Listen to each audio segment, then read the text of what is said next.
একটু কম কথা বলতে বলো না।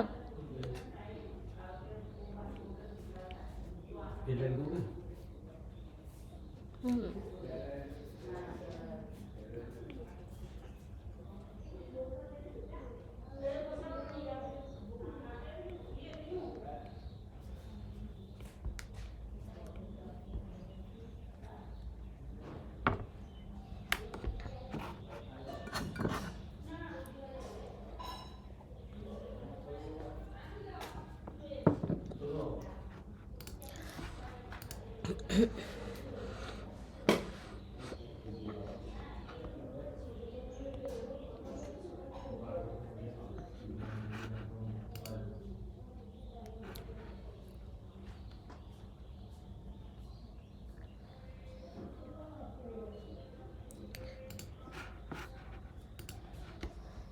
Okay, hello everyone. Welcome to today's discussion session for Coherence and Quantum Entanglement Week 4. So, I was waiting for 2 minutes for other people to join. Maybe today is a very unusual time and day. It is a Sunday as well as 9 a.m. to 11 a.m. Because of some circumstances I had to change the timing and day. That's why it is only for this week that we are having this class on Sunday at 9 a.m. to 11 a.m.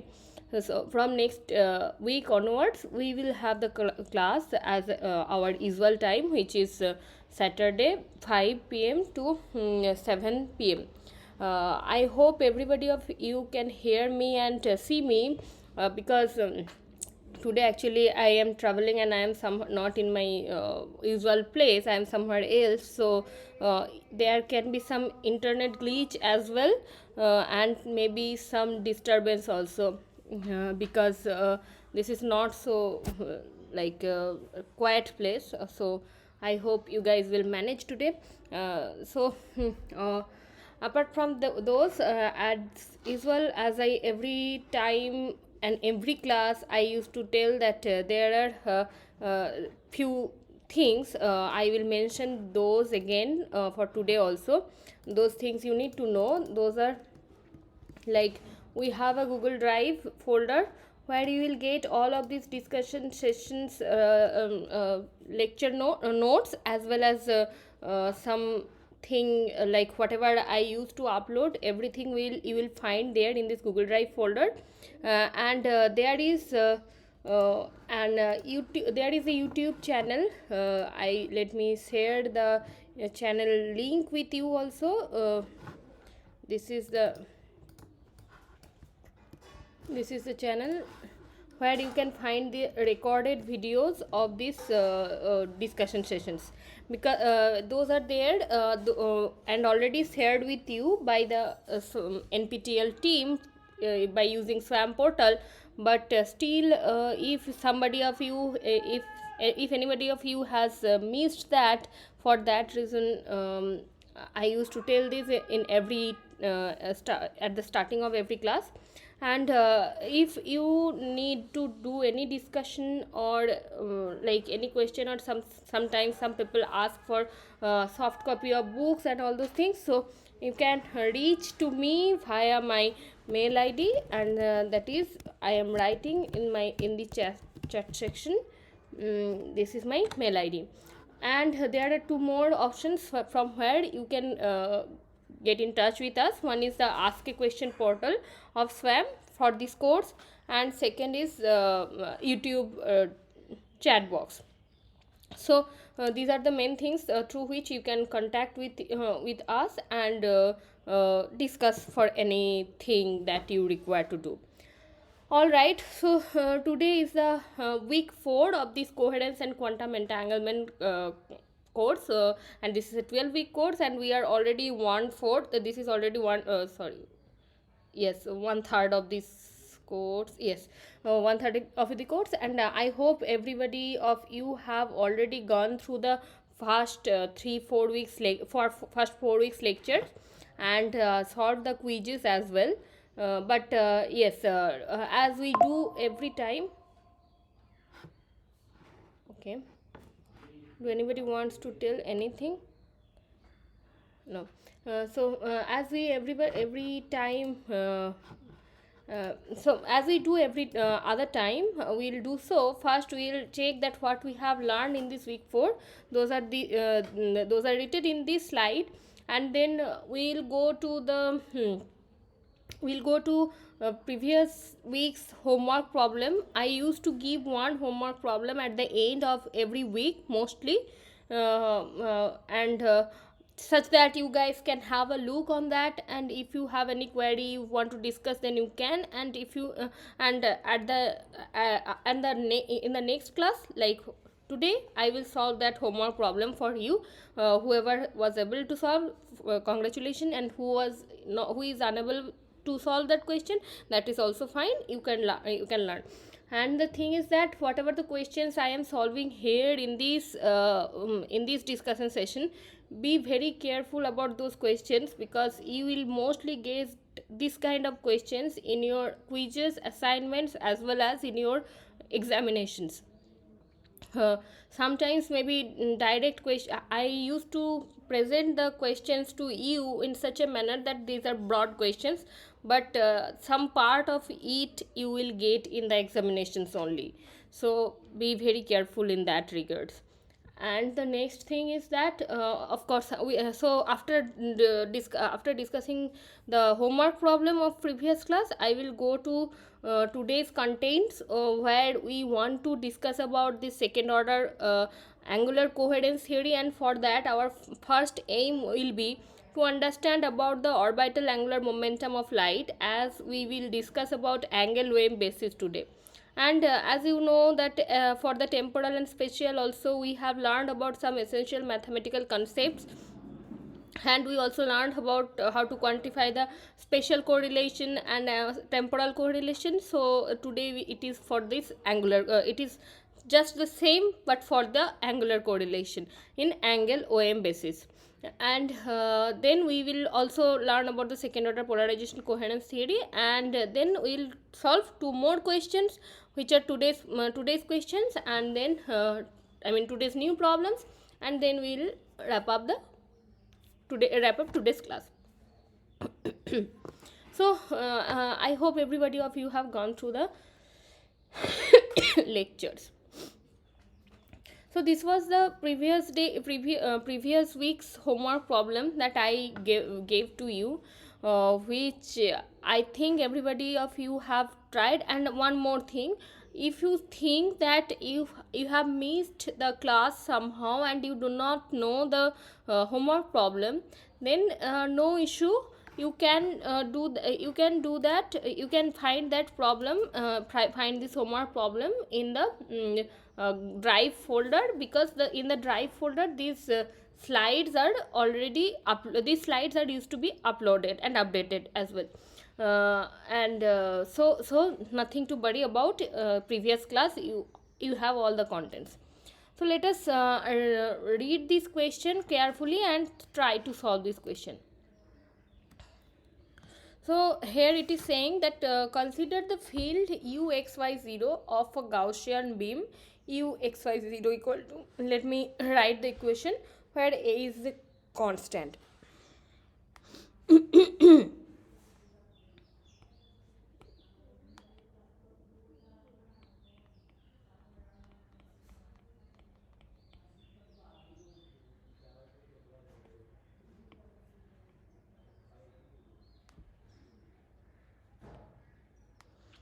Where a is a constant, is this field spatially coherent? First they are asking that if this field is spatially coherent or not.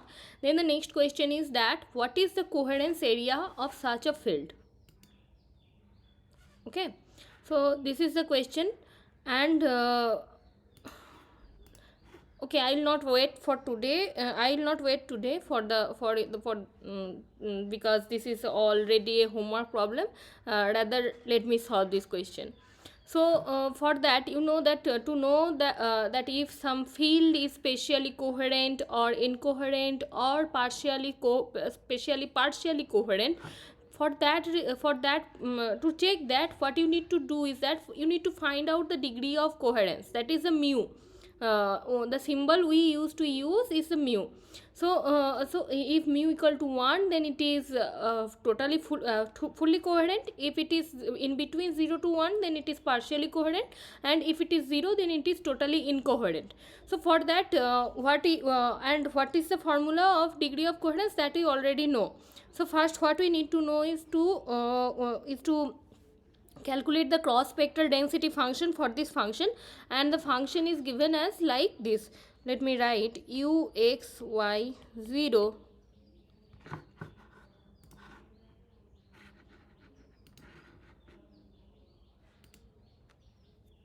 u x y 0 equal to a e to the power minus x square plus y square by w0 square, where a is a constant and x and y means it is a spatial I mean we are talking about spatial field, and w0 is the beam weight of the Gaussian beam. So is this for that to find the degree of coherence mu, first we need to calculate w, that is the cross spectral density function of the beam.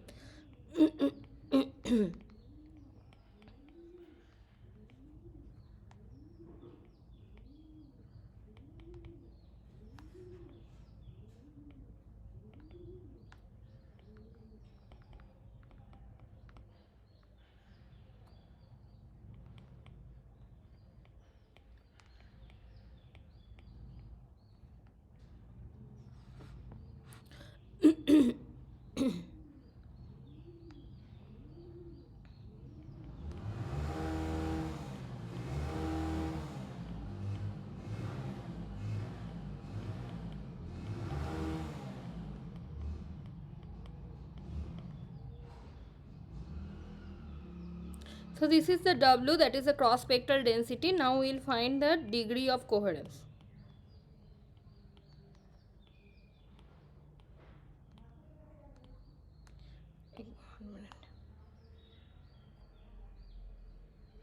That is equal to mu x1 y1 x2 y2, that will be equal to w x1 y1 x2 y2.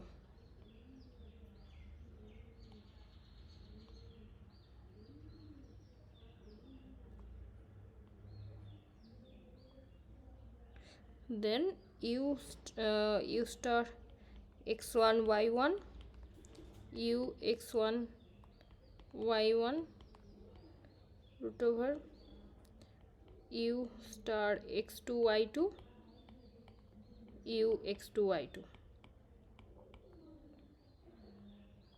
And you know these is nothing but the intensity at the positions x1 y1 and x2 y2. So now if for this function you can see there is no like if you find that u star x1 y1 u x2 y2, then you will find one is a to the power minus x1 square plus y1 square by w0 square, and another is a to the power minus x2 square plus y2 square by w0 square. To just multiplication of these two will give you this w, and the square of this thing and square of these things are nothing but this, and if you nothing but the u star x1 y1 u x1 y1 and u star x2 y2 u x2 y2. Now if you do the root over, then it will come out. Let me maybe do the steps.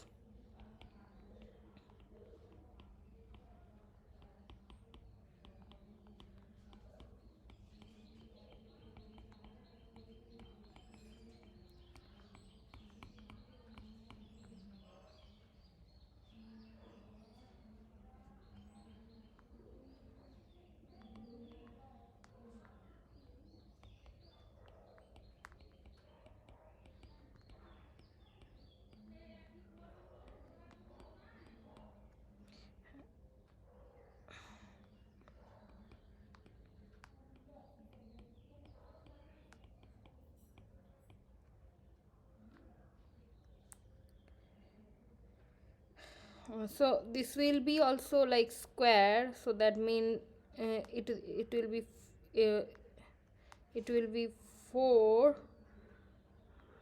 I mean this square also, this square also. So if you do further calculation, then first part is this I mean the numerator is the same, and let me and denominator will all become a square e to the power minus x1 square plus y1 square by w0 square e to the power minus x2 square plus y2 square by w0 square. That means the numerator and denominator are same, so it will become 1, because this is equivalent to this, that is what we have written in this step.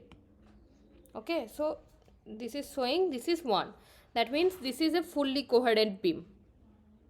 So first answer we have, this is a fully coherent beam. And as this is a fully coherent beam, so our next question is what is the coherence area of such a field. So as this is a infinitely as this is a fully coherent field, so this has a coherence area of coherence area is infinite.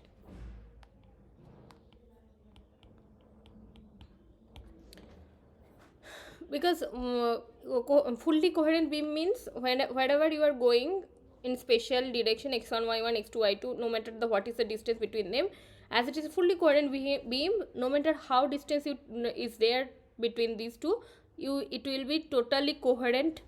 That's why the coherence area becomes infinite. And now next question is that this was part A. Part B now. Next question is, what is the spectral amplitude of such a beam? And I have already we have already discussed what is the spectral amplitude, and these were covered in the lectures as well.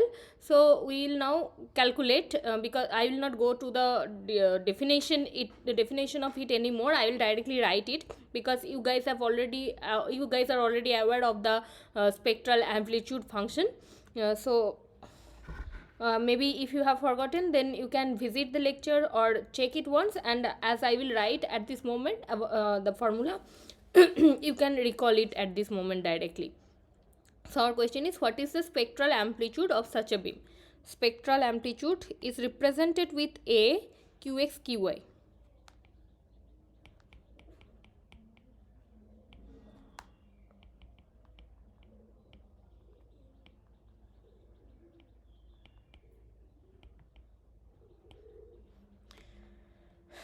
So we can write it as, sorry,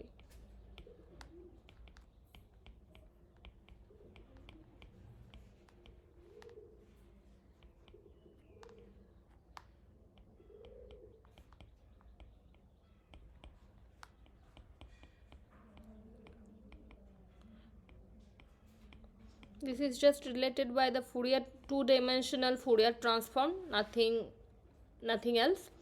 And I hope you guys have remembered this is uxy0, that's why you can write it.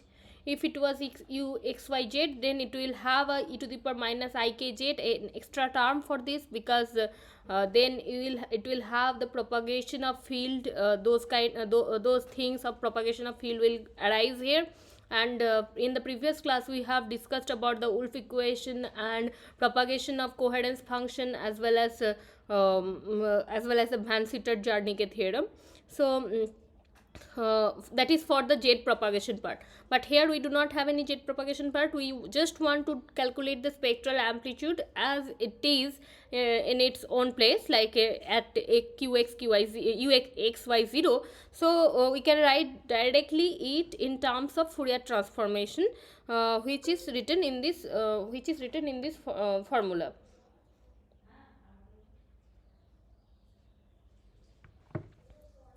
Okay, so now we will calculate, substitute and calculate.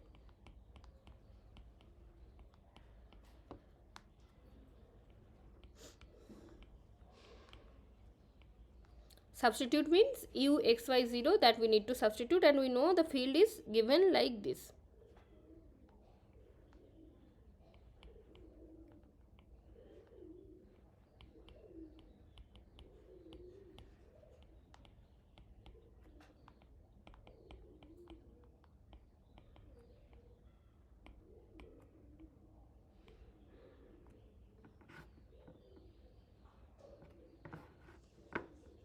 And this kind of Gaussian integrals, I have already mentioned that you need to learn few things which are some special integral like this.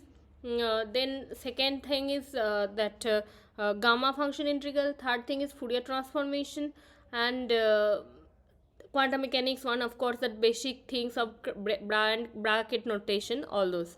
So I hope everybody have followed that, and I have mentioned that if you have any problem in your mathematical methods, like what you want to revisit again, or like you have forgotten or you have not covered till now, then let me know. I will give you a thorough recap of those things in very quick manner. But nobody has arised that question, that if you need that recap, so I have not gone through that.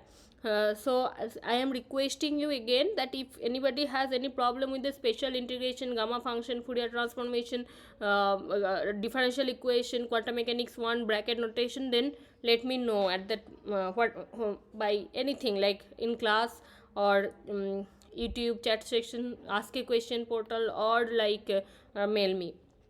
So at this moment I am considering that I have already shown this type of special integral previously, and you have already understood that how to handle this kind of special integral.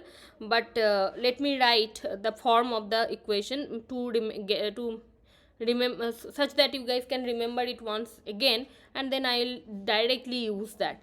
So the integral was, if you have this kind of integration which is showing e to the power minus alpha x square plus beta x dx types, this is the type of the integral, then what will be the solution?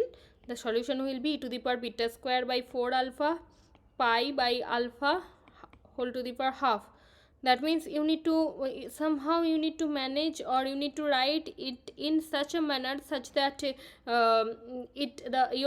your integration looks or falls into this kind of special integral. Then you can directly make choice of what is your alpha and beta, and substitute in this equation, I mean in this solution, and check that what is the solution coming. So you should remember this you should remember this special integral, otherwise it will be difficult to do in times of examination or for the quizzes. So these are the key points that I am telling, which you require for this course thoroughly in every quiz, assignments, as well as examinations. So now we will calculate further, and what we will get is 1 by 2 pi whole square minus infinity to infinity e to the power minus x square by w0 square e to the power minus iqx x dx. I hope you can understand now what is alpha, what is beta, and how I have written the above equation in this type of equation in the next line. Okay, and the next thing is e to the power minus y square by w0 square e to the power minus I qy y dy. So these are the two integrals that we are getting. Now we can substitute our special integral formulas. Here you can see that 1 by w0 square is the alpha, whereas this iqx is the beta. I mean minus iqx is a beta, and in case of in case of the second integral, 1 by w0 square is the alpha, and minus iqy is the beta. As I have shown this special integral solution, we will use now. and what we will get is pi by alpha square. Alpha is here 1 by w0 square whole to the power half, and e to the power minus beta e to the power beta square by 4 alpha.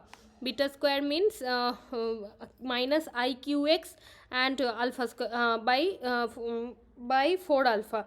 And if you write this, then it will become w0 square qx square by 4. Similarly, for the other integral, it will be nothing but this. Similar. I hope you can understand this type of integration now, and be very cautious about this equation, that you will get it multiple times. Now we can write this as a w0 square by 4 pi e to the power minus w0 square qx square plus qy square by 4. This is the aqx aqy that you are getting, which is the spectral amplitude.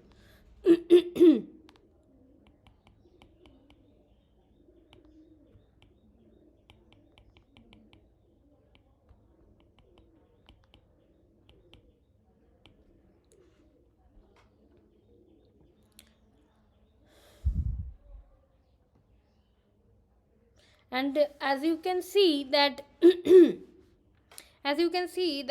here it was x square plus y square by w0 square, that is the ux0 y0, whereas this is w0 square qx square plus qy square, just because it is the Fourier transform. So we can see that the width of the spectral amplitude is inversely proportional to the width of the field amplitude, that is the width of the beam. This means the narrower the beam has much broader spectral content, okay, because they are related by Fourier transformation. And you know that in real space, if it is narrower, then in Fourier space it will have broader range. This is just the same analogy. That's why we can say that the a narrower beam has much broader spectral content.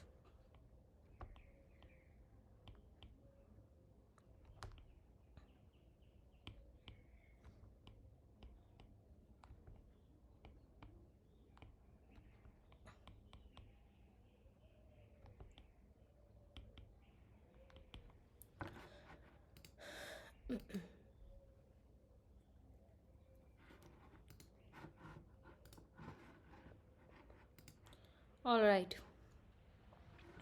So this was your homework question, which I want to discuss at very first, yes. So after this, we will now discuss about the orbital angular momentum of light. And to discuss that, let me first take the help of special degree of freedom. I don't know what happening. Okay. We have already learned about the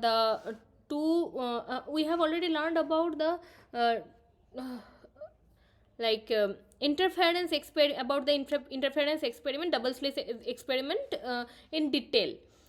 We know it from class 12th level, that what is a Young's double slit experiment, and I have also shown you in the previous class that how we perform the double slit experiment even in the single photon level.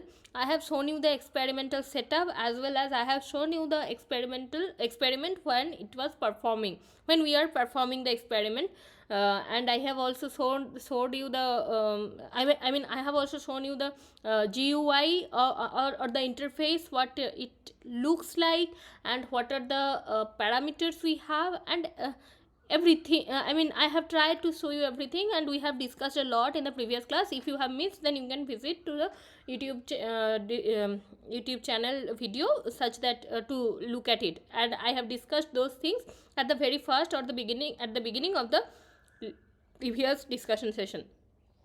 So in this plot, in the first figure, you can see this is nothing but the figure of a double slit experiment, where we have two slits at two positions. One is R1 and one is R2. Light is coming and falling on it, and it is producing at it is producing a fringe interference fringe pattern at a distance at a screen, I mean at a distance z in a screen which is written as r rho z.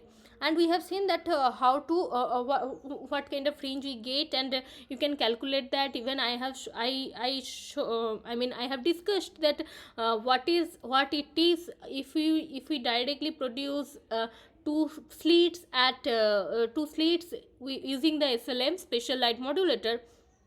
Even we have discussed that we can even do this in the interference experiment using the Mach-Zehnder interferometer. But let's not complicate those things at this moment. Rather, just simply consider the case of two double slit experiment for the spatial, and this is a Young's interferometer. So can we have the same can we have a question like if we can do that in spatial basis, which is x1 y1, can we similarly depict this experiment in angular basis, like we have slits in phi 1 and phi 2, and can we get the interference in angular OM basis? And for that, the second picture is showing that light is coming and falling on a double slit, but now these two slits are not in x1 y1, rather phi 1 phi 2. That means in two different angles, and which is separated by delta phi, and it is coming after that, and we are detecting through the detector. So for that let me first discuss that if we send a light and it has some angular parameter, rather than not it like, still now we are talking about e to the power minus x square y plus y square by w0 square, which I have written just now. But or e to the power ikr, like r is xy, or rho in terms of our language what we are using, the symbols here, it is rho is x1 y1. But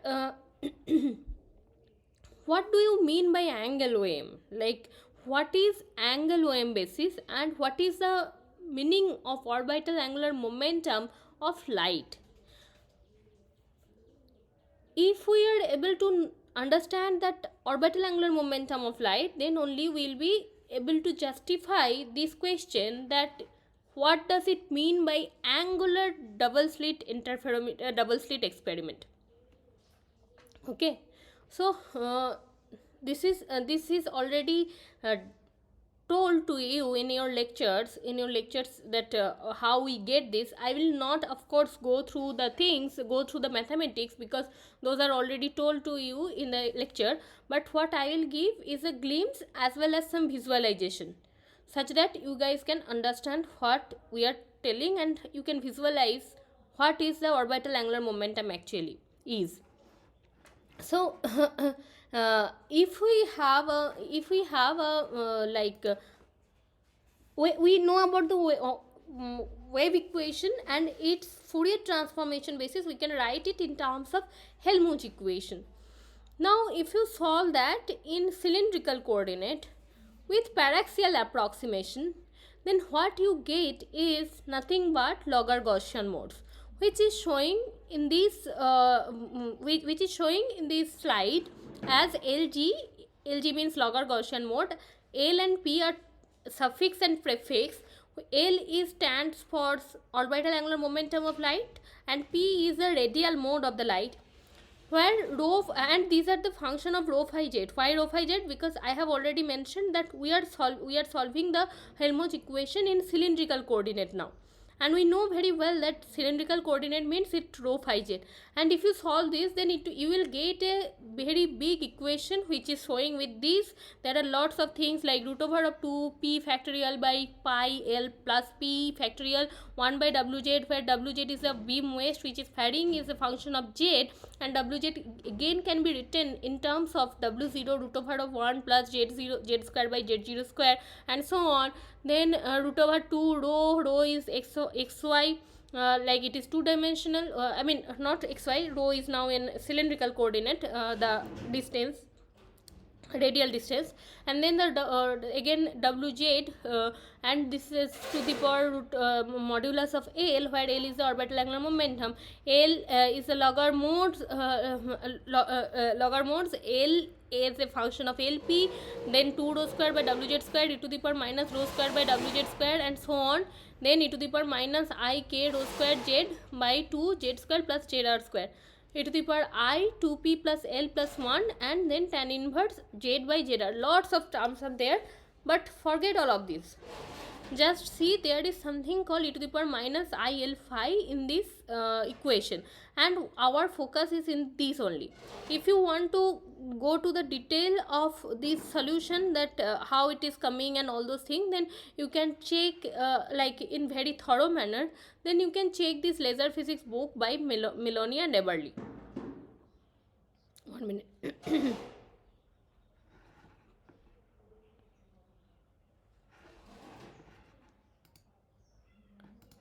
Give me 1 minute.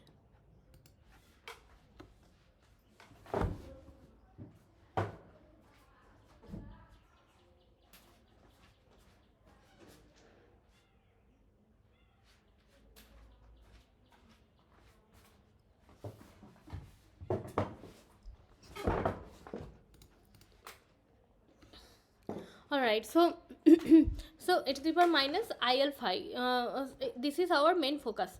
That means if we see very closely, then we can see that there are other terms which can be written as A, and main terms e to the power minus IL phi, and you can understand again that L and phi, that means the orbital angular momentum of light, and phi is the phase angle, that is the angle. They can form such kind of Fourier transformation what we are using in case of spatial and temporal as well. In case of temporal, it was t omega t. In case of spatial, it was del x del p, or like del rho del q, whether it is 1D or 2D. Now here we have got something that similar thing, which is L and phi, that is angle, and angle is a phi, and OM, that is the orbital angular momentum, that is L. And you can find, and later on it was calculated that in a Logar-Gaussian mode, orbital angular momentum for photon is nothing but LH bar by omega h bar. That's why we say that the orbital angular momentum carried for photon in a Logar-Gaussian beam is LH bar. That's why it is called the orbital angular momentum basis of light.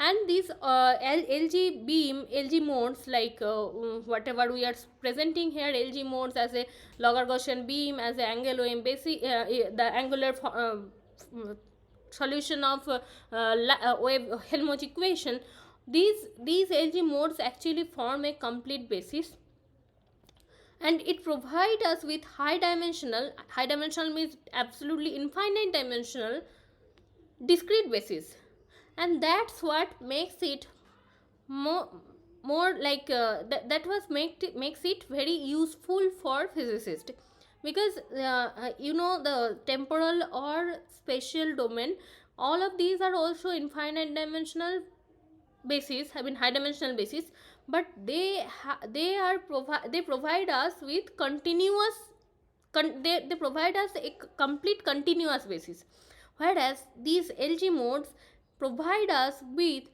discrete high dimensional basis. Why discrete?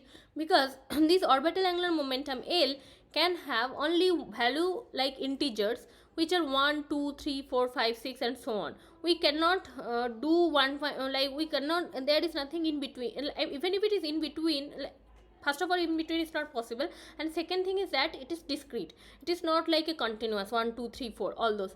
So it becomes very special to use. Why?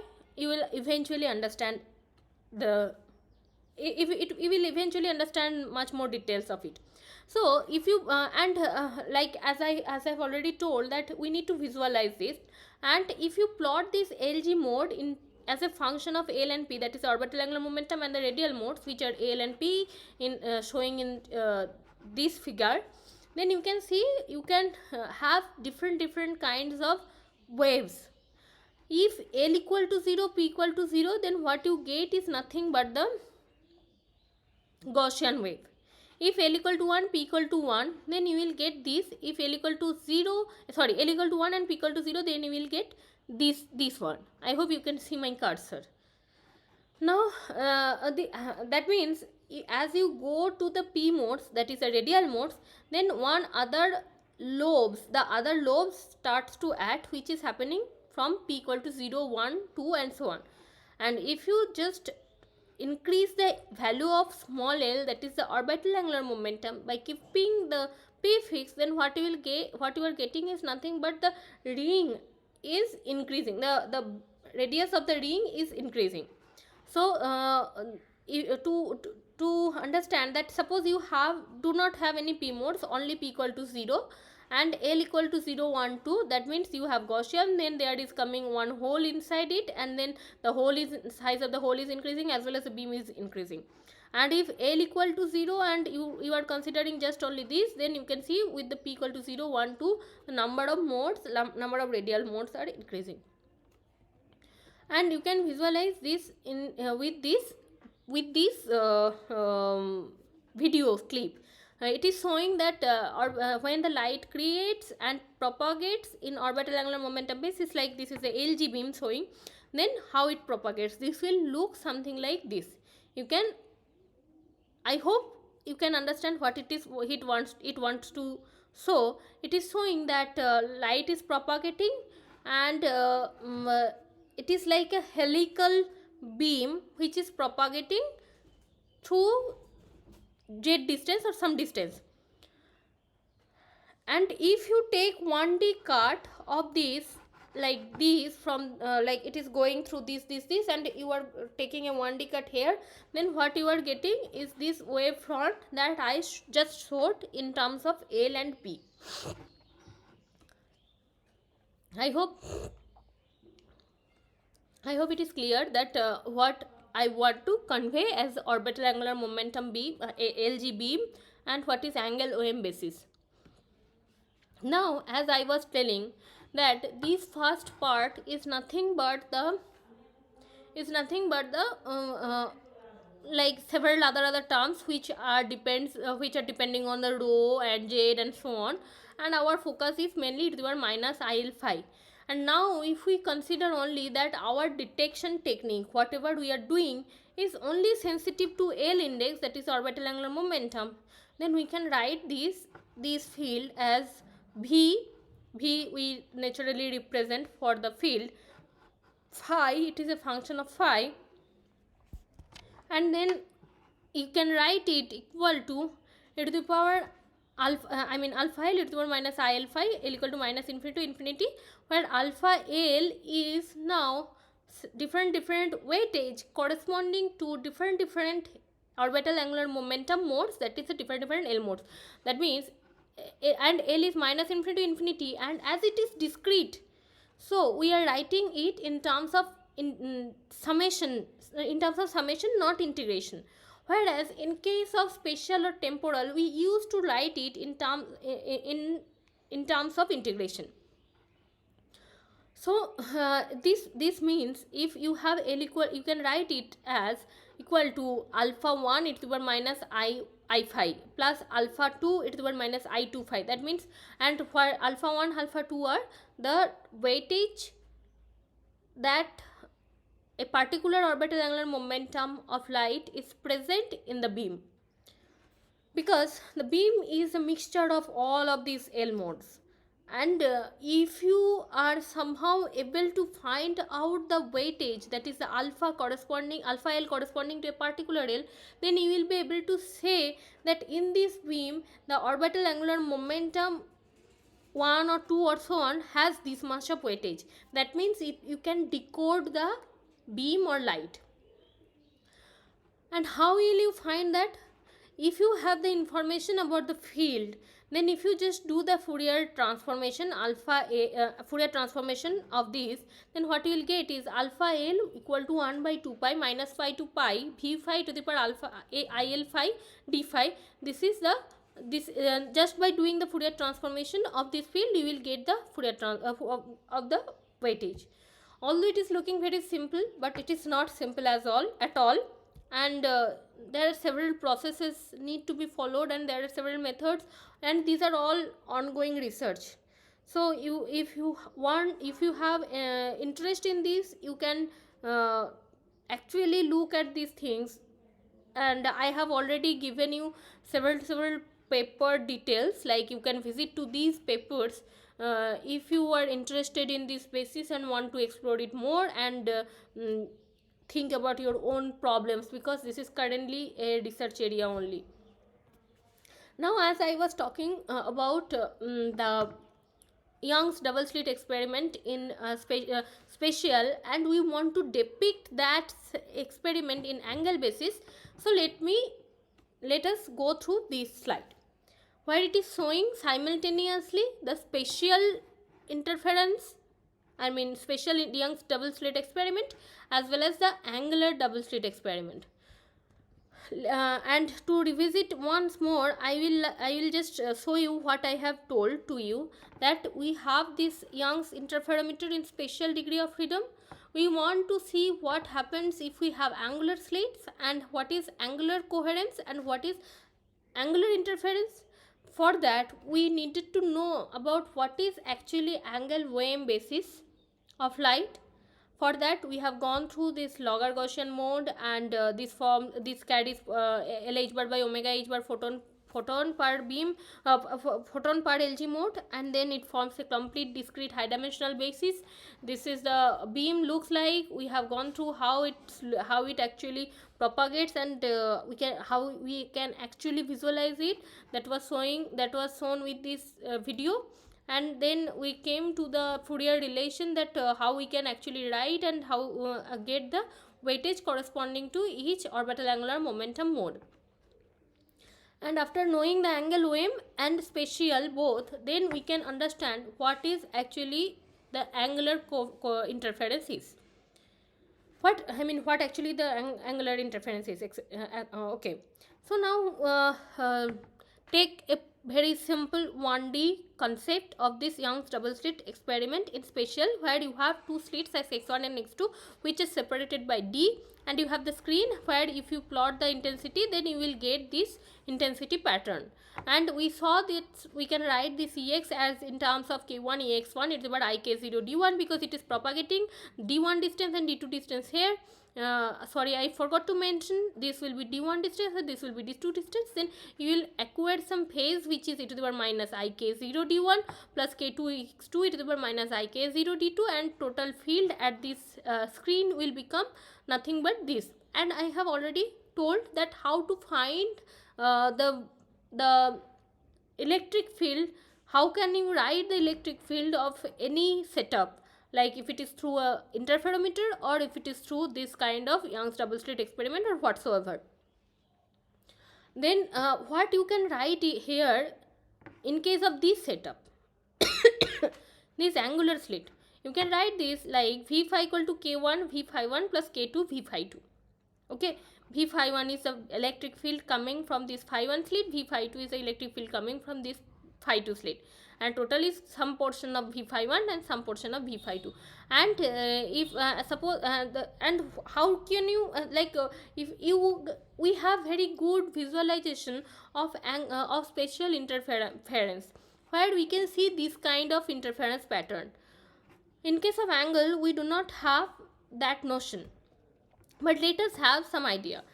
These are the two beams which are showing e to the power minus il phi and e to the power il phi, and this has the this is a left-handed rotation, this is a right-handed rotation. As I have already mentioned, that orbital angular momentum is some rotation, and it actually represents the helicity of the beam. So one is left-handed, one is right-handed. That can be represented in terms of mathematics, right? e to the power minus il phi, e to the power il phi. If we interfere them, that means a superposition of them, and will provide us with this kind of petal pattern. So what we see here is like this kind of interference pattern in case of special degree of freedom. We'll get this kind of petal patterns in case of angular degree of freedom. And you can see there are 8 petals in this figure, which tells us that the orbital angular momentum of this beam, what we are showing here, contains L equal to 4 beam. That means orbital angular momentum is 4, because as we have 1 2 3 4 5 6 7 8 petals, that means 2L number of petals we get as interference. For that we have L equal to 2L equal to 8 petals, that means L equal to 4. We have orbital angular momentum 4 of this light. And as we had something called intensity, which we showed with the E star x Ex and sample average of that. Here we can also write this as azimuthal intensity as S phi, which is equal to V star phi V phi, and angular average of that, azimuthal average. And we can write in case of the special degree of freedom, we write the cross spectral density in terms of Wx1 x2, which is equal to E star x1 Ex2, whereas this cross spectral density in angular degree of freedom will become W phi 1 phi 2 equal to V star phi 1 V phi 2. And V phi 1 is now in summation of L1 equal to minus infinity to infinity alpha L1 e to the power IL1 phi 1, V phi 2 equal to e to the power alpha L2 e to the power minus IL2 phi 2, L2 equal to minus infinity to infinity. That we showed here with this equation also. So these are the things, these are the comparisons that you can have one-to-one correspondence in between a special degree of freedom and angular or Angle-OAM basis of the light, which gives you the idea that we can do angular interference also, and there is something called Angle-OAM basis also, and how we can find the mathematics that we have also shown with this slide. Go through this and you will have a detailed idea, and I have given several papers details also. If you want to find anything, search anything, you can do. You will get many more papers from these papers itself. And if you want to know that how we experimentally actually generate the particular orbital angular momentum light, then we use then as I have already mentioned, we use something called SLM, which is special light modulator. If we send a laser light which is nothing but a Gaussian beam, which is LG0, then by what equation we had this equation, right? 1 minute. We had this equation. So from this equation corresponding to different L, we can actually generate in computer several beam, and using the special light modulator, that is a special light modulator which we can encode the information digitally to the modulator to the light modulator, such that they have different phase in its different pixel, and it can generate a particular beam what we want, and we can directly control that through our computer. So this is something these plots whatever you are seeing here are computer generated plots, which is LG0 here, and LG0, LG1, LG2, LG-1, LG-2. These are here that are the different LG beams corresponding to different L for particular p equal to 0. Okay, all right. I hope everything is clear up to now. What we wanted to discuss, that is the Angle-OAM basis, and what is orbital angular momentum of light, how we generate it, how we can plot it, what is angular interference, how we have one-to-one correspondence in between one thing just to make sure that you understand properly is that Angle-OAM basis is also a special degree of freedom itself. In case of in case of like x1 y1, we plot like x1. This is a slit. This is a area, where we have x1 y1 here, x2 y2 here. But in case of orbital angular momentum, something is rotating like this, and we have phi 1 phi 2 in two direction. But these are, both of them are special degree of freedom, but different degrees of freedom. One is Angle-OAM, and the Fourier transform relation is depends upon L phi, whereas xy and qx qy and rho x rho y, I mean xy and qy, which are related with the help of Fourier transformation, and they are also special degree of freedom, but they are transverse special degree of freedom, not angular. And in case of phi 1 phi 2, this is an angular special degree of freedom. And there is no confusion in that, and of course these two are separate from each other. Like if we are working in Angle-OAM basis, then we can only work in Angle-OAM basis, and if we are working in x1 y1 xy qx qy basis, then it is only that basis. And I think you guys are already aware about the uncertainty principles also, that we can write that in terms of like delta omega delta t greater than equal to h bar by 2, as well as we can write is delta x delta p greater than equal to h bar by 2. Whereas there were, these two are more familiar things, but whereas we have two more uncertainty principles, which are delta L delta theta greater than equal to h bar by 2, and another is delta n delta phi, which is greater than equal to h bar by 2. So this is the third degree of freedom with which we are talking about, like this is the Angle-OAM basis. And as I have mentioned, this is providing us the high dimensional or discrete basis, which makes it very special. Why special? Because it can transfer a large amount of data in case of quantum information processing. It can store much more data. It can give us with high tolerance, high error correction, highly efficient, high like even this Angle-OAM basis has proven as a good candidate for ground to satellite communication, as well as these high dimensional angular OAM basis provide us with unique advantages, for which we can actually do super sensitive metrology, as well as QKD, like quantum key distribution or quantum communication.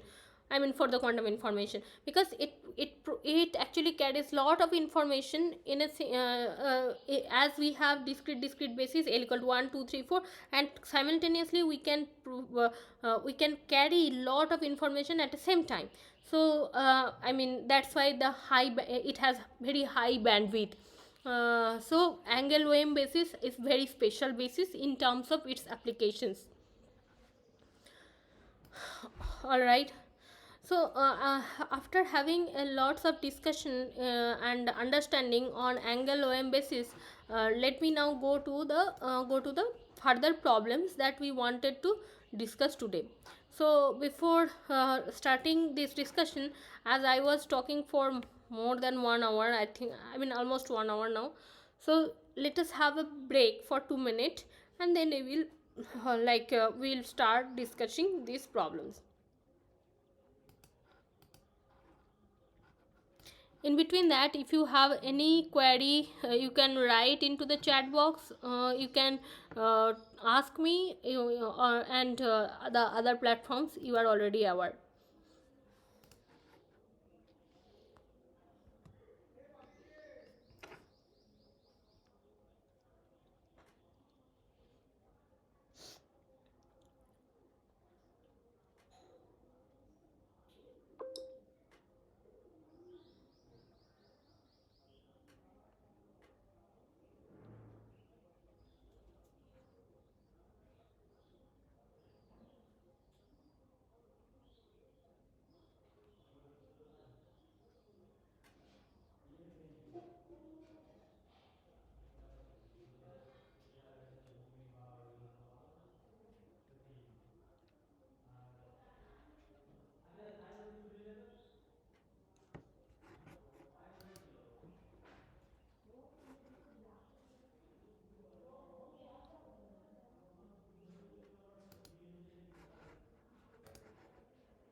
Okay, so let us start this problem, which is showing in this slide. It is telling that find the exact expression for the far field cross spectral density function W rho 1 rho 2 z equal to W x1 x2 z x2 y2 z. If the source is spatially incoherent, has constant spectral density S rho equal to S0, and is in the form of a square aperture of side A with the center of the aperture placed at the origin, then these are the conditions given. Like, let me reread it. Find the exact expression for the far field cross spectral density function, which is W rho 1 rho 2 z, which is written explicitly in terms of x1 x2 x1 y1 x2 y2. Oh, this will be x1 y1 z x2 y2 z. Some printing typo is there. And then if the source is special, and this you need to calculate, if the source is spatially incoherent and has constant spectral density and is form of square aperture of side A with the center of aperture placed in this.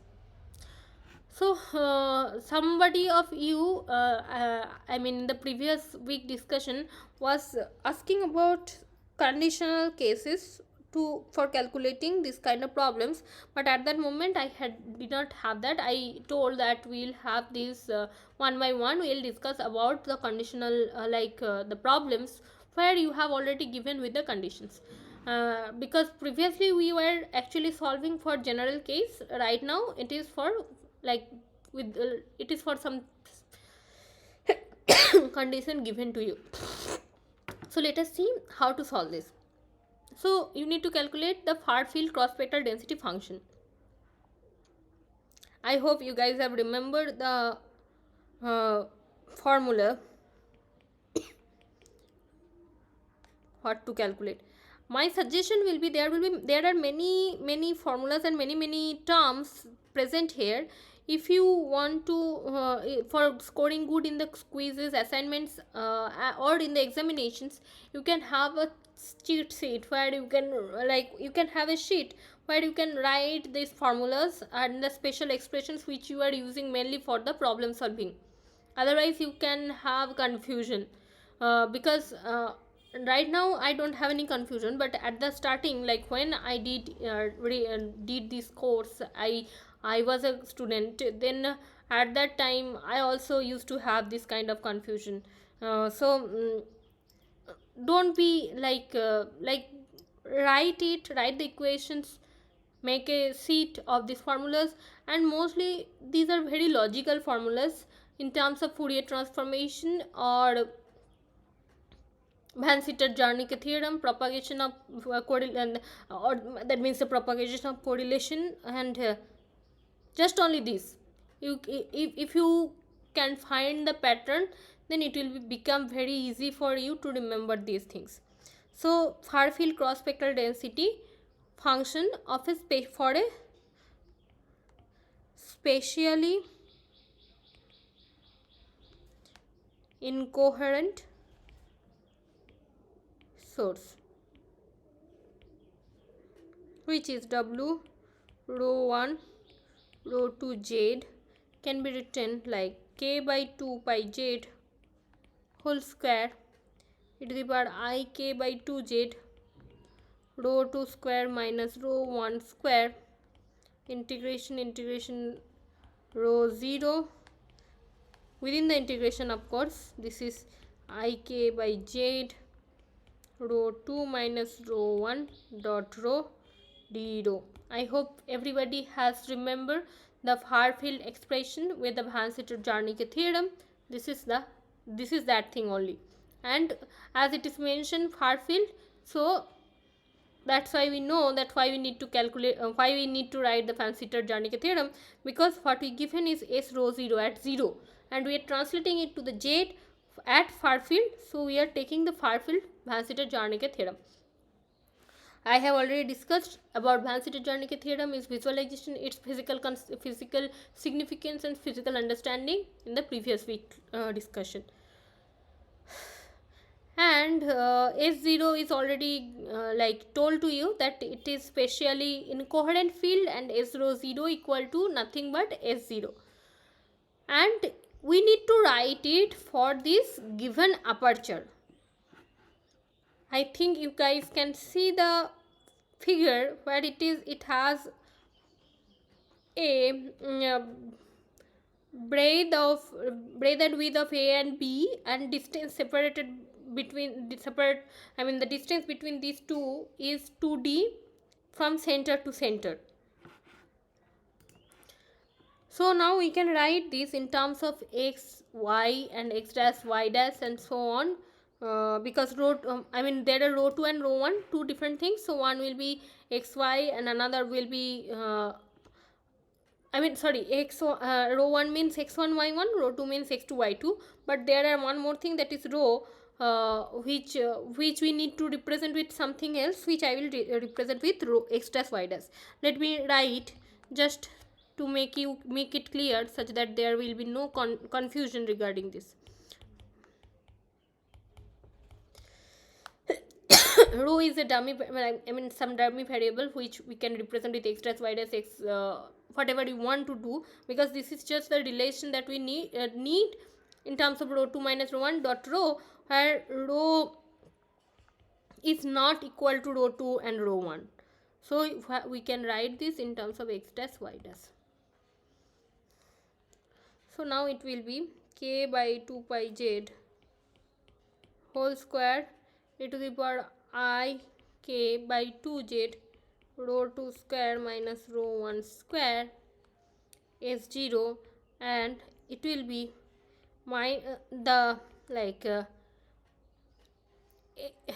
x dash and y dash, whatever it will be from minus a by 2 to plus a by 2.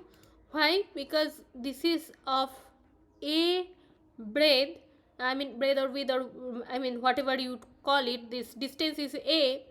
So if I say and center is in between, exactly in between this square shape.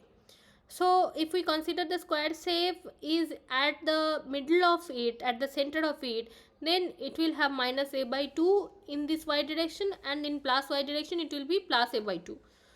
So we can write it in terms of minus a by 2 to plus a by 2. Again minus a by 2 to plus a by 2, we have two integrations. Then e to the power minus I k by z x2 minus x1 into x dash plus y2 minus y1 into y dash into dx dash dy dash, because row is x dash y dash.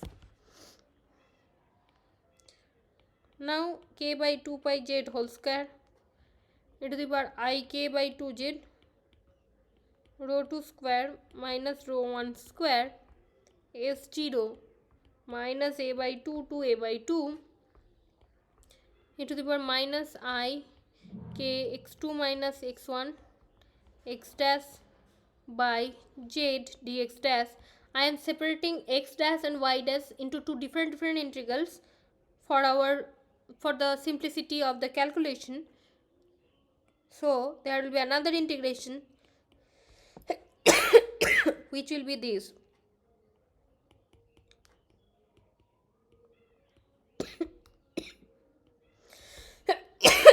Excuse me.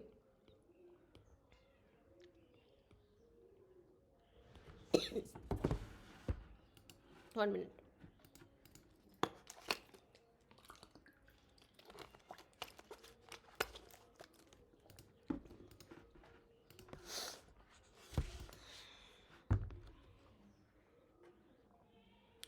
Then if you solve this equation, this either this one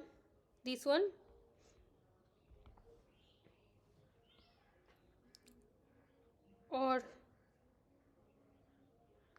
this one, then what you will end up with sinc function. This is a sinc function. You can calculate the steps in between steps, but I will directly write what will be the solution. because I hope sync function equation, how it becomes sync, that you already know. I have also shown in previous some of the in one of the previous discussion session. If you do not remember, then you can calculate it by yourself or visit to that. And this is very easy, I think. Just you need to solve it step by step, you will get it. So it will become k by 2 pi z whole square e to the power I k by 2z rho 2 square, this is 2, rho 2 square minus rho 1 square is 0 a square sinc k x2 minus x1 into a by 2z and sinc k x y2 minus y1 a by 2z. So this is what we get for far fields cross spectral density for spatially incoherent source and the conditions that provided to us. So this is the far field cross spectral density.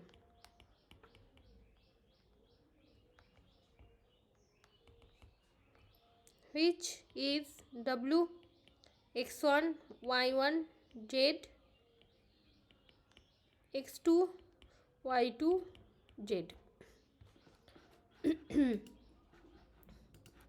So this was a part A of the question. Now part B is saying, for spatially incoherent source, the coherence area at the source is 0. Make a reasonable estimate of the coherence area in the far field Z. What causes the field to acquire a finite coherence area upon propagation? And I think I have discussed this thing in very detail in previous class when I was discussing about Van Sittert-Zernike theorem. Sittert.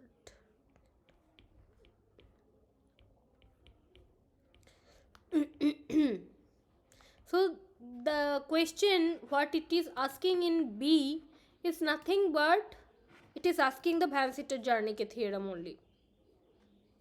And for the coherence area, you can now see that although it is a totally spatially incoherent source at x0 y0 z0, that means at the origin, but after propagation, after some propagation, like some jet propagation, we'll have some finite coherence area due to this Van Sittert-Zernike theorem that we have discussed in the previous class,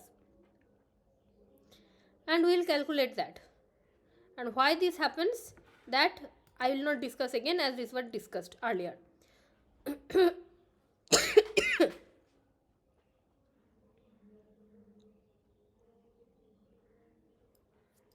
And what will be the coherence area? Coherence area will be like, we can see that we have two sinc function. So the first 0 of the sinc function occurs if x2 minus x1 becomes 2 pi z by ka. Why? Because k x2 minus x1 by a by 2z. Now x2 minus x1 becomes, this part becomes,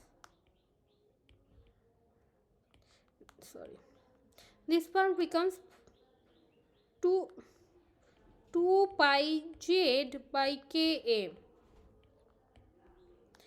In that means ka by 2z is also there, then it will become it will become only pi, and we know sinc pi means sin pi by pi,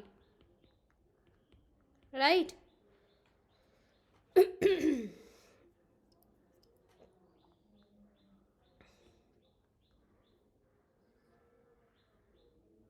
And we know sin 0 degree is 0, sin 90 degree 1, and sin pi means 0 again.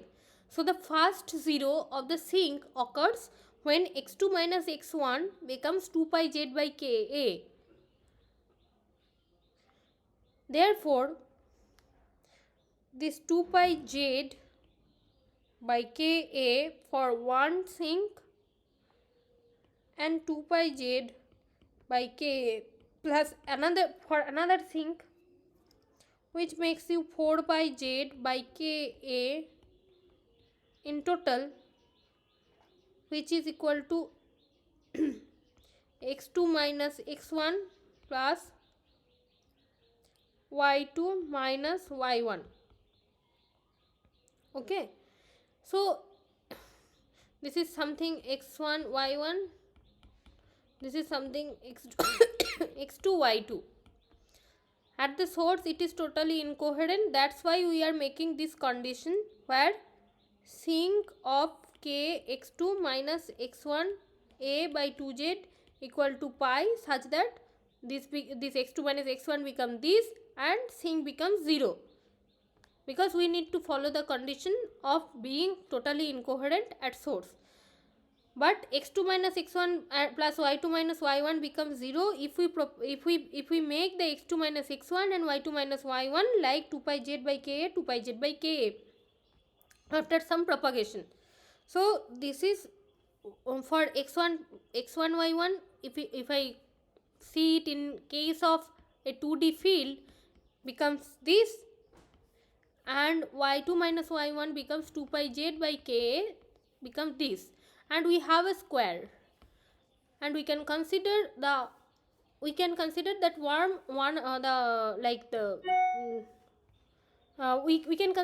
this is the distance or the length of 2 pi z by k, we can consider this is the arm of the square. So if we write the coherence area, this is nothing but the formula of area what we do in case of square, that is the square of its arm. That's why I am writing 2 pi sorry, not now it is not 2 pi z, actually it is 4 pi z, because we are considering 2D. This is this and separated, so two parts are there. So 4 pi z by ka and its whole square, and it can be considered as the coherence area of the source.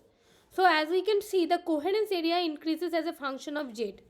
This is because as z increases, the sum total of the fields coming from the source to any two arbitrary points in the far field become more and more indistinguishable. Okay. and now the last part, it is telling, now consider the spatially incoherent source in the form shown in the figure. The center of the source is placed at the origin, which is x0, x equal to 0, y equal to 0, z equal to 0. Again, summing s rho equal to s0, derive the expression for the far field cross spectral density function, which is w x1 y1 x2 y2 z. So what we need to now, it is given as this. Now the problem is given the same, but there is some distance between them. So we'll calculate the same thing.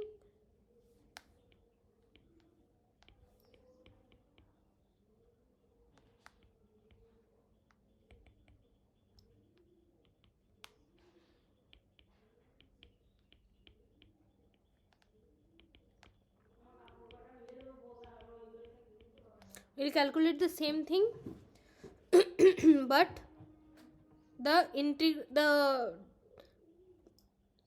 limits of the integration will become different now.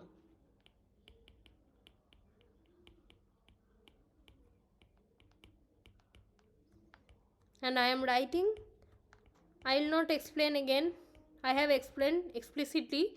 Now it times to understand it by yourself, that what is happening and why it is happening.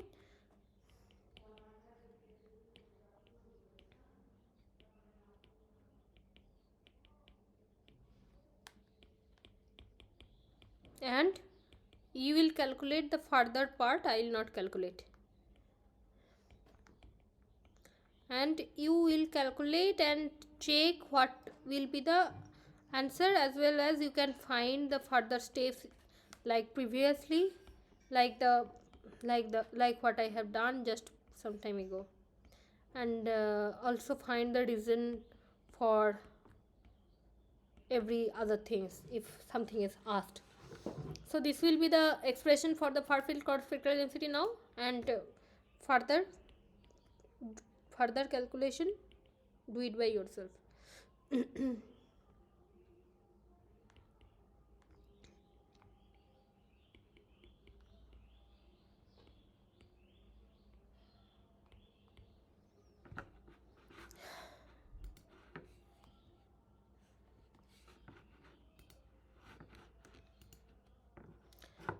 So the next one, we'll have one more questions, but there are several parts for this.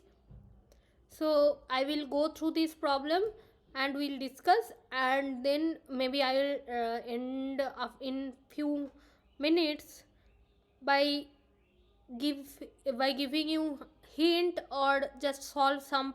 I'll just solve some part of it, and then you need to I'll give it as homework, such that you guys can check it once from your side and try it once from your side, and then we'll again start our next class from this.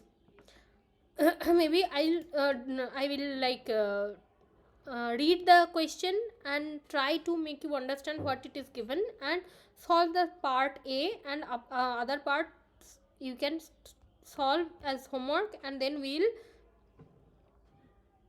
start tomorrow's class. I mean, not tomorrow, next week's class from the from this question itself. So now problem 3.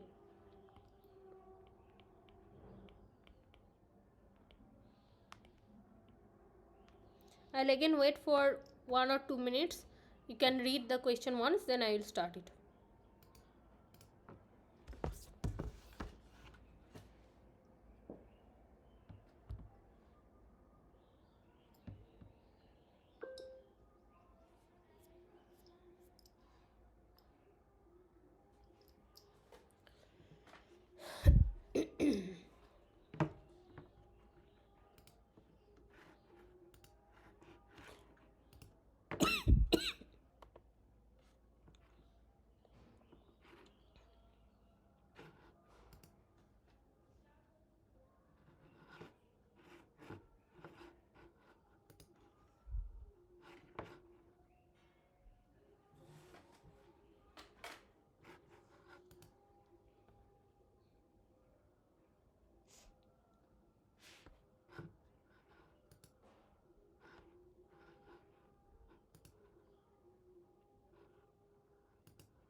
Okay, so let's start this question, solving this question.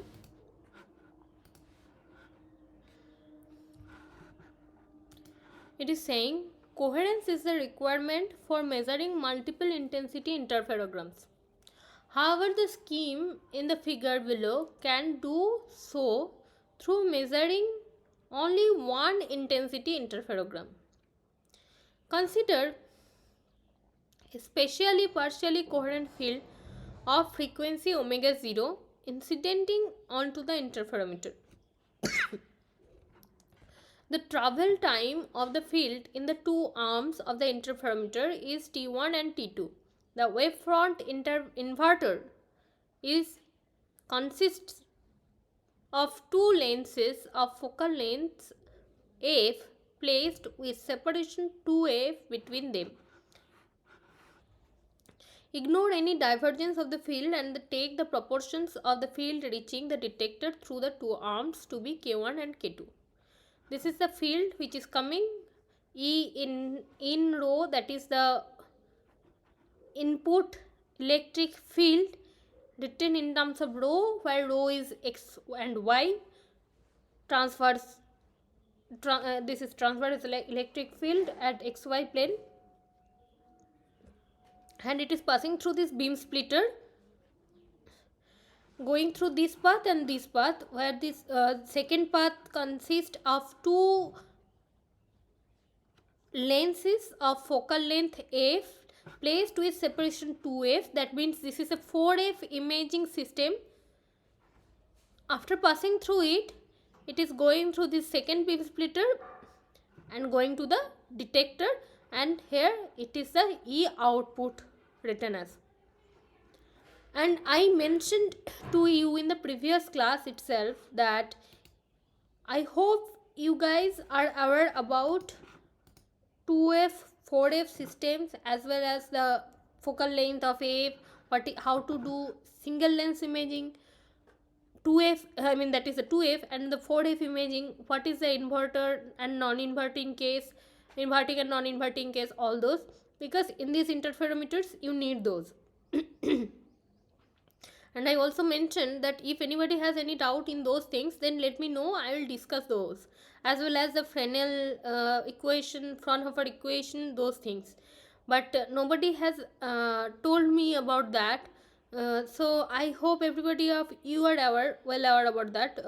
But still, if anybody of you have any issue, let me know, I will revisit those things.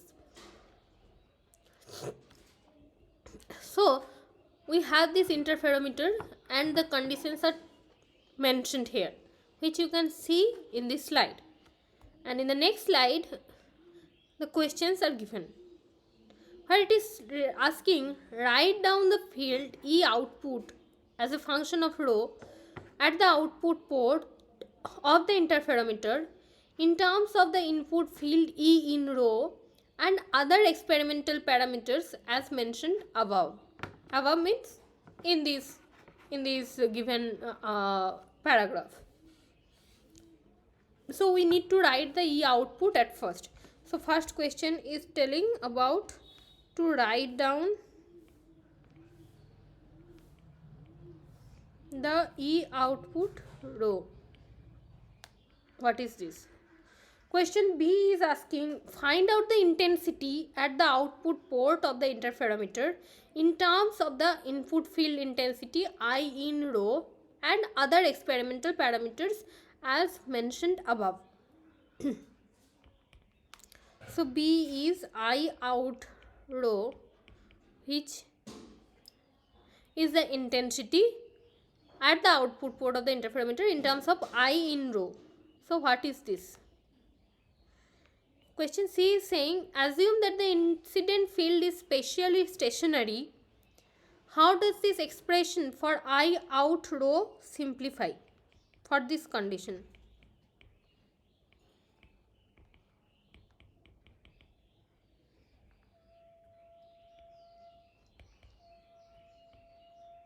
And question D is assume that the cross spectral density of the field is both stationary and real. taking k1 and k2 is equal to half, k1 and k2, it will come in the E output. As you can understand that some part of E input will go into this k into one arm, and some part will be into the second arm. So, and that some part is k1 some weightage and k2 is some weightage in the second arm. But here it is telling that k1 and k2, the weightage of going to this first arm and second arm are similar, that is k1 equal to k2 equal to half. So how the cross spectral density could be measured? By measuring just one intensity interferogram.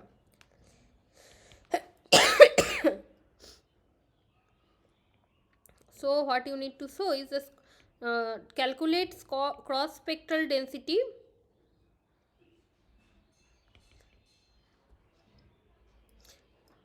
by considering both are stationary and real. Cross spectral density such that for the case where the field is stationary and real, and you need to find the cross spectral density by just doing one short measurement, that is the one, that means the one intensity interferogram.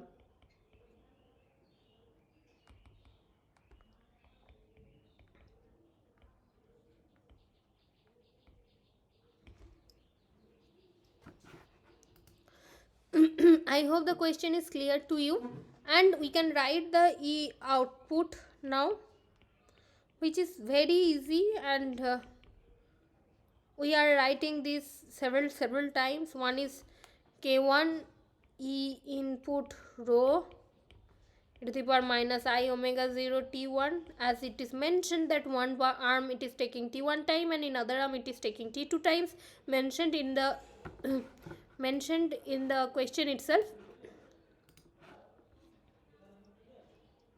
So acquiring I omega 0 t1 we in the path 1, whereas we are considering these as path 1 like the first arm, and the second arm as the path 2.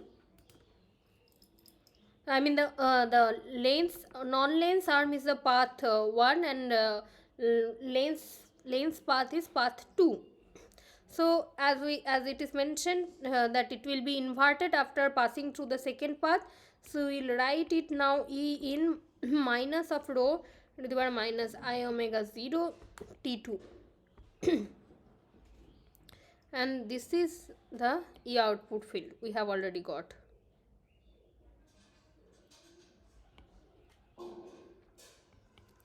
What will be the I output then?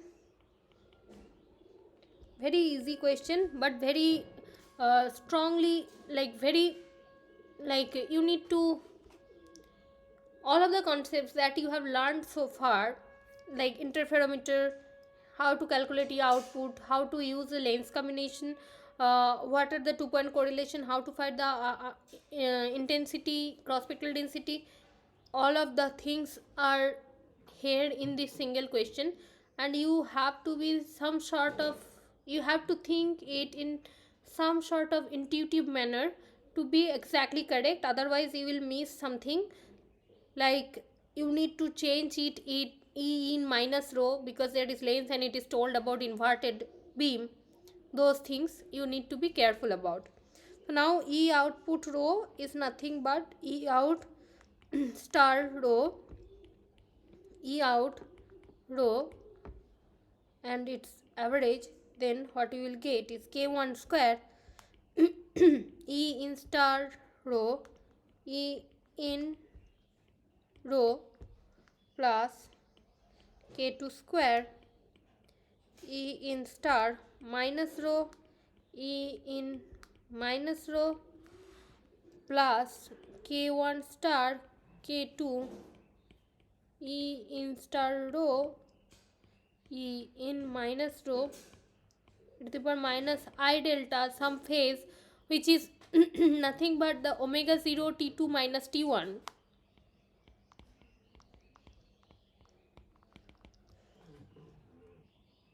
Okay, this is the delta which I am writing plus k1 k2 star E in star minus rho E in rho to the power I delta,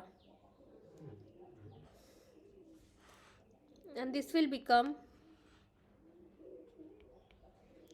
k1 square I in rho plus k2 square I in minus rho plus k1 star k2 w rho minus rho to the power minus I delta plus the cc, that is the I should not write the cc, maybe I can write the cc also, but let me write I can write the complex conjugate like that, but let me write it like this.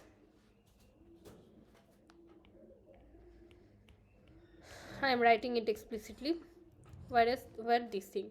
So this is our I output, the function of rho. Now what you need to do is that if the field is spatially stationary,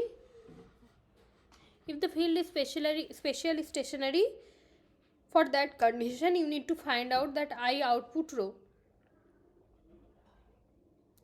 and you have to write the intensity expression in terms of the experimental parameters, such that with the single shot in this interferometer we can find out the cross spectral density. So these two part I will not solve at this moment. This is your homework, as I always used to give you at the end of every day's discussion session.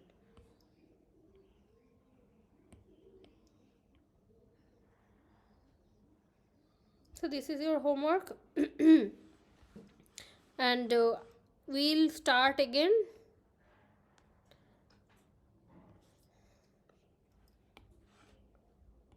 We'll start from this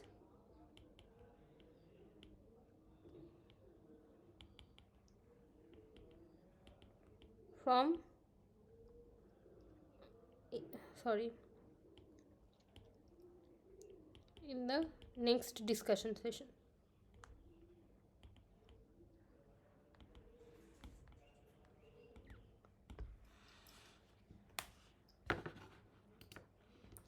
Alright, so this was our today's discussion. I will go through the stuffs that we have learned and introduced today. So first thing then we will wrap up today's discussion and continue from the next class, continue the things in the next class again, next discussion session again. So of course this today is 18th July, 18th February, whereas it is written as 17 because it was supposed to be on 17, but somehow I was unable to take the class yesterday and it became 18 today morning, and for that I think many of you have not joined just because an unusual day and time but it's alright, this will be uploaded in the YouTube, so you can find there, as well as everything will be uploaded in the Google Drive, so you can find there also. So this was week 4 and we have solved this homework problem first, which is in special degree of freedom, how to calculate how to use it, how to calculate the coherence area, how to how to find the spectral amplitude, what is those things we have done. Then we have seen that what we know about the Young's interferometer in the special degree of freedom in xy and qx/qy. Then what it can be for the phi, for the angular interference thing. So for that we needed to know that what is the Angle-OAM basis of the light. We learned that and we have visualized as well in that how the waveforms look like, and what is LG mode, what is how the orbital angular momentum carried per photon, what is that, what is the extra benefit we have in this Angle-OAM basis. So all of these we learned, we have also visualized with the help of these types of videos, and then we learned about the Fourier relation in Angle-OAM basis. I have given you several paper as a reference. If you want to find more for this basis and what works are going on, then you can visit these things. Then we learned about the angular interference, and by taking the help of the spatial interference, what we already know, and we see one-to-one correspondence between them and what we can develop in case of angular interference. And then we learned how to generate these several orbital angular momentum modes using hologram using SLM, and these are the computer generated beams only. And then we solved problem 2, and we have 3 parts in this problem 2. And we then learned we then solved another problem, which is problem 3, and we have 4 parts in this, whereas we solved this part A and B, and C and D is given to you just to think and implement all of the things you have learned till now. And I hope you will be able to do, of course. And so this was today's discussion session. And if you have any question, you can write me into the in my mail. You can also write it into the ask a question portal as well. You can write into the chat section of my the YouTube channel where the video will be uploaded. And everything, the drive folder link, the YouTube channel, everything is shared with you by me, as well as there in the SWAM portal it is given. So I hope you guys are enjoying this course, and see you next time in the next week. So let me wrap up this course for today. Is this all right?